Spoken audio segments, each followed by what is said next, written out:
Assalamualaikum warahmatullahi wabarakatuh. Perkenalkan, nama saya David Ahmad Wibowo, NEM 721006. Kali ini saya akan menjelaskan tentang sistem kardiovaskular dan sistem respirasi. Yang pertama yaitu sistem kardiovaskular. Sistem kardiovaskular yaitu organ yang bekerja sama untuk melakukan fungsi transportasi darah dalam tubuh. Dalam sistem kardiovaskular terdapat beberapa komponen. Yang pertama adalah jantung, yang kedua adalah konduksi jantung, kemudian ada pembuluh darah dan peredarannya. Yang pertama yaitu jantung. Jantung adalah komponen yang berfungsi untuk memompa darah ke seluruh tubuh. Jantung letaknya adalah pada mediastinum di bawah paru-paru sini. Jantung dibagi atas beberapa bagian.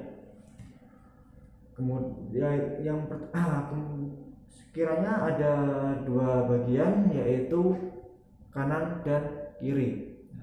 Di bagian kanan kita terdapat atrium kanan, kemudian ventricle kanan. Di bagian kiri ada atrium kiri dan ventricle kiri. Di bagian kanan juga ada vena cava. Di sini letaknya. Kemudian ada katup tricuspid. Kemudian juga ada arteri pulmonalis dan katup pulmonalis. Di bagian kirinya atau sinistra kita juga terdapat vena pulmonalis. Kemudian ada katup tricuspid dan katup aorta serta aortanya sendiri. Kemudian ada pembuluh darah. Pembuluh darah dibagi menjadi 3, yaitu pembuluh darah vena, pembuluh darah arteri, dan juga pembuluh darah kapiler. Pembuluh darah vena adalah pembuluh darah yang membawa darah dari jantung kembali ke jantung lagi. Kemudian pembuluh darah arteri adalah pembuluh darah yang membawa darah dari jantung ke seluruh tubuh. Kemudian pembuluh darah kapiler adalah pembuluh darah yang paling kecil. Setelah itu ada peredaran darahnya. Untuk peredaran darah yang pertama yaitu peredaran darah yang kaya akan oksigen.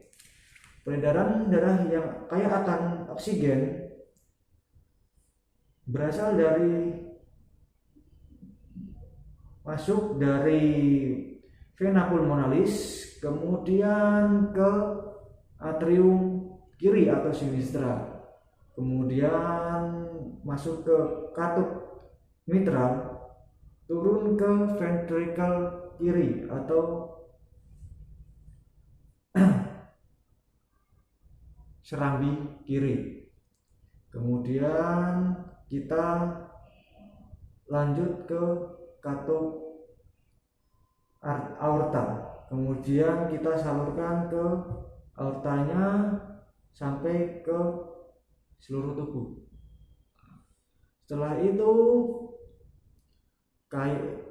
darah yang kaya akan karbon dioksida masuk dari vena cava, turun ke atrium kanan atau dextra, kemudian masuk ke katup tricuspid, kemudian turun lagi ke ventricle kiri atau ventricle kanan atau dextra, kemudian lanjut ke katup pulmonalis dan disalurkan ke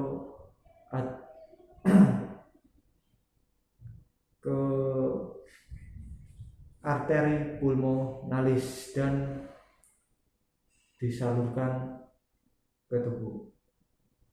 Seperti itu. Kemudian nanti kita akan lanjut ke sistem respirasi. sistem respirasi. Sistem respirasi adalah sistem dalam tubuh melangsungkan pertukaran O2 dan CO2 antara organisme dengan lingkungan eksternalnya. Ada beberapa organ pernapasan pada manusia. Yang pertama yaitu hidung. Hidung merupakan organ pertama yang dilalui oleh udara. Yang kedua ada laring. Laring adalah pangkal tenggorokan, di dalamnya terdapat pita suara dan beberapa otot yang mengatur ketegangan pita suara. Yang ketiga yaitu faring. Faring merupakan persimpangan antara kerongkongan dan tenggorokan. Yang keempat, trakea.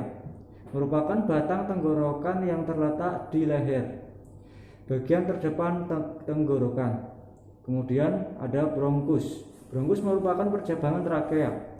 Kemudian ada bronchiolus yang merupakan percabangan bronkus.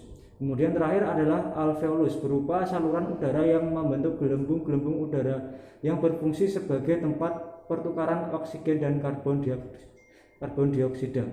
Untuk mekanismenya yaitu ada inspirasi dan ekspirasi. Inspirasi terjadi ketika udara dihirup melalui rongga hidung dan masuk ke dalam paru-paru. Ketika melakukan inspirasi, diafragma dan otot dada berkontraksi, kemudian volume rongga dada membesar, paru-paru mengembang dan udara masuk ke dalam paru-paru. Yang kedua adalah ekspirasi. Ekspirasi berlangsung dengan melepaskan karbon dioksida dari dalam tubuh keluar. Ketika melakukan eskalasi, diafragma dan otot dada berrelaksasi. Volume rongga dada kembali normal karena tekanan udara keluar dari paru-paru. Sekian yang dapat saya sampaikan, kurang lebihnya mohon maaf. Selamat siang. Wassalamualaikum warahmatullahi wabarakatuh. Terima kasih.